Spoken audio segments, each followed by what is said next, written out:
안녕하십니까. 저는 창원대학교 석사과정 김예슬입니다. 오늘의 발표는 약용 자원으로 활용되는 버드나무 엽록체와 미토콘드리아 유전체 간의 상호작용에 대해 말씀드리겠습니다.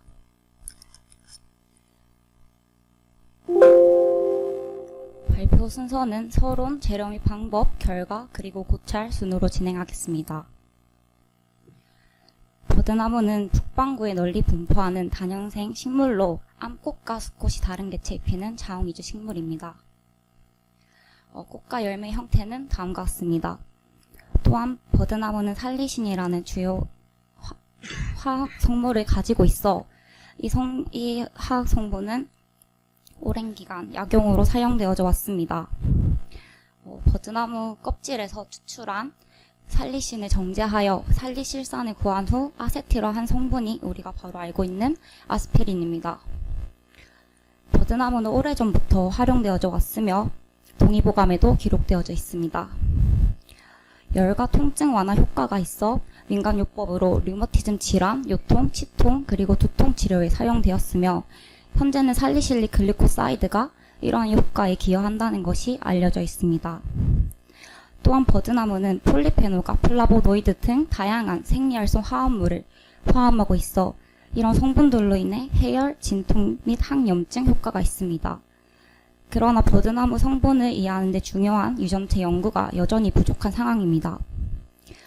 버드나무의 양리적 특성을 이해하는데 진화적 메커니즘을 이해하는 것이 중요하며 엽록체와 미토콘드리아 간의 상호작용 연구가 이러한 과정을 기초를 제공할 수 있습니다. 따라서 저희는 버드나무의 진화를 이해하기 위해 엽록체와 미토콘드리아 간의 상호작용에 대해 연구를 수행하였습니다. 내공 생설에 따르면 엽록체와 미토콘드리아는 각각 독립적으로 생활을 하던 원생 생물에서 기원한 세포 소기관입니다. 수억 년 전 세포 내에 공생을 하여 진핵세포 일부가 되었으며 현재는 식물세포 내에서 중요한 역할을 수행하고 있습니다. 엽록체는 광합성뿐만 아니라 다양한 탄소 고정과 다양한 생합성에 관여하며 미토콘드리아는 세포 호흡을 통해 유기물질을 분해하여 ATP를 생성한 후 세포 내에 에너지를 공급하는 중요한 역할을 하고 있습니다. 이들은 각자 고유한 유전체를 가지고 있어 식물 진화 연구를 분석하는 데 유용합니다.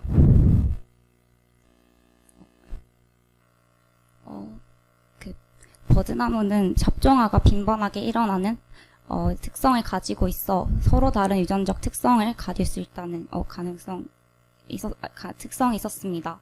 그래서 저희는 한국에 자생하는 근현종인 3종의 암수개체를 따로 채집하였습니다.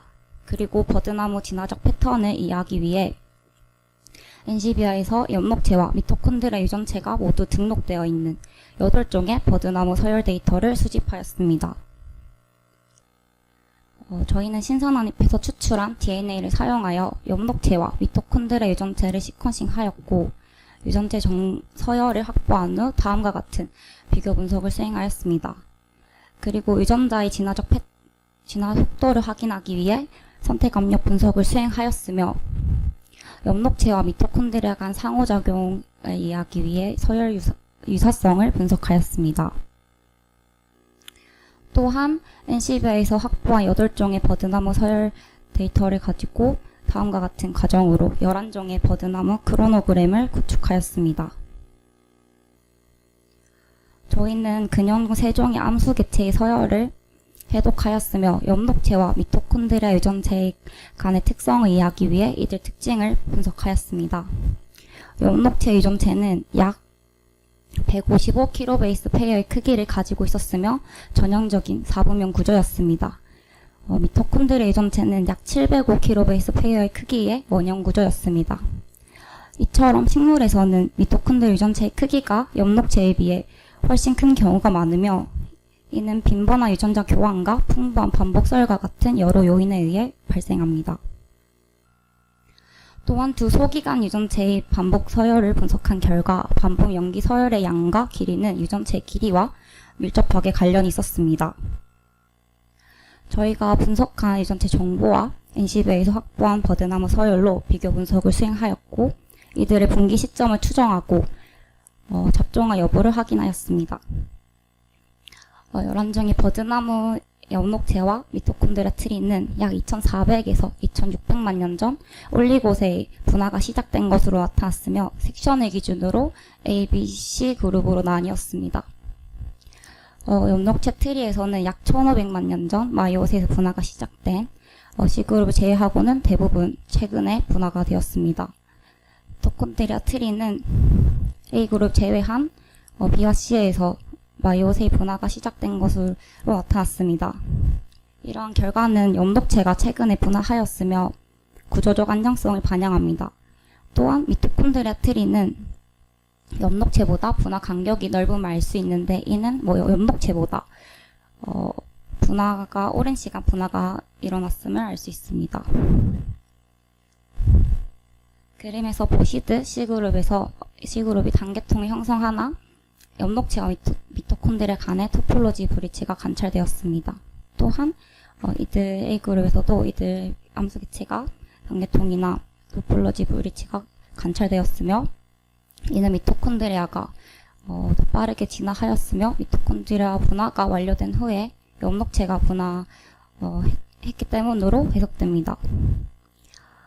또한 미토콘드리아에서 종의 혼합 현상이 나타났는데 이는 접종화가 발생했음을 의미하며 이는 살릭스 윌손이 이전에 약 400에서 600만 년 전 사이에서 시작된 것으로 보이나 이를 정확하게 규명하기 위해서는 핵유전체의 분석이 필요합니다. 선택압력 분석에서도 A, B, C 그룹으로 나뉘었습니다. 그리고 이들 그룹 내에서 서로 유사한 선택압을 받는 것으로 확인되었습니다. DNDS 비율이 1보다 크면 양성 선택을 받으며 정확히 1이면 중립 선택, 1보다 작으면 정하 선택을 나타냅니다. 대부분의 엽록체 유전자들에서는 낮은 DNDS 값을 보였으나 이처럼 일부에서 1 이상의 값이 관찰되었습니다. B그룹의 ATPE 유전자가 양성 선택을 받는 것으로 확인되었으며 이는 환경에 적응하는 유전자로 보입니다. 또한 약 500만 년 전 A그룹과 분화가 된 그 이후에 발생한 것으로 추정됩니다. 이들의 그룹 차이는 아마도 환경적 차이로 인한 것으로 보이나 이를 정확하게 알기 위해서는 추가 분석이 필요할 것으로 생각됩니다. 미토콘드리아 일부 유전자에서는 상대적으로 높은 DNDS 값이 관찰되었으며 이는 새로운 환경에 적응하기 위한 진화적 과정을 겪고 있음을 알 수 있습니다.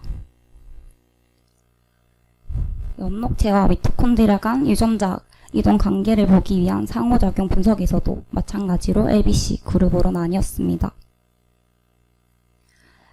그리고 ABC 그룹은 상동성을 나타냈으며 특히 엽록체 유전자 서열이 미토콘드리아에서도 관찰된 것으로 보아 엽록체에서 미토콘드리아로의 유전자 이동 가능성을 보여줍니다. 이들은 완전히 이동한 유전자 수를 기준으로 차이를 보였으며 B와 C그룹에서는 이동한 유전자 수가 0에서 1개로 나타났으며 A그룹은 7개 유전자 서열이 완전히 이동한 것으로 보아 A그룹이 B와 C그룹보다 최근에 진화했음을 알 수 있습니다. 이번 연구에서 수행한 비교 분석을 통해 두 소기관 유전체 크기 차이에 반복 영리 서열이 영향을 미친다는 것을 알 수 있었습니다. 선택압력 분석을 수행하는 것은 유전자의 진화적 패턴을 이해하는 데 중요하며 엽록체와 미토콘드리아의 진화적 경향을 이해할 수 있습니다. 엽록체는 광합성을 수행하는 핵심 기관으로 안정적인 구조를 지니며 기능을 지속적으로 수행하기 위해 매우 보존적인 특성을 지니고 있습니다. 반면 미토콘드리아 유전체는 재배열과 재조합이 빈번하게 일어나기 때문에 구조적 변이가 자주 발생합니다. 이로 인해 환경에 빠르게 적응하는 특성을 가지고 있습니다. 이러한 과정의 차이는 이들의 진화 속도 차이를 나타내며 미토콘드리아가 엽록체보다 훨씬 더 역동적인 진화 과정을 겪었음을 알 수 있습니다. 이번 연구는 버드나무 엽록체와 미토콘드리아 간 유전자 전이의 새로운 패턴을 밝혀내었으며 이러한 발견은 버드나무의 진화적 적응을 이해하는 데 중요한 통찰력을 제공할 수 있습니다. 또한 버드나무 연구에 필요한 유전체 정보를 제공함으로써 향후 관련 연구에 기초 자료로 활용될 수 있습니다. 이상으로 발표를 마치겠습니다. 경청해 주셔서 감사합니다.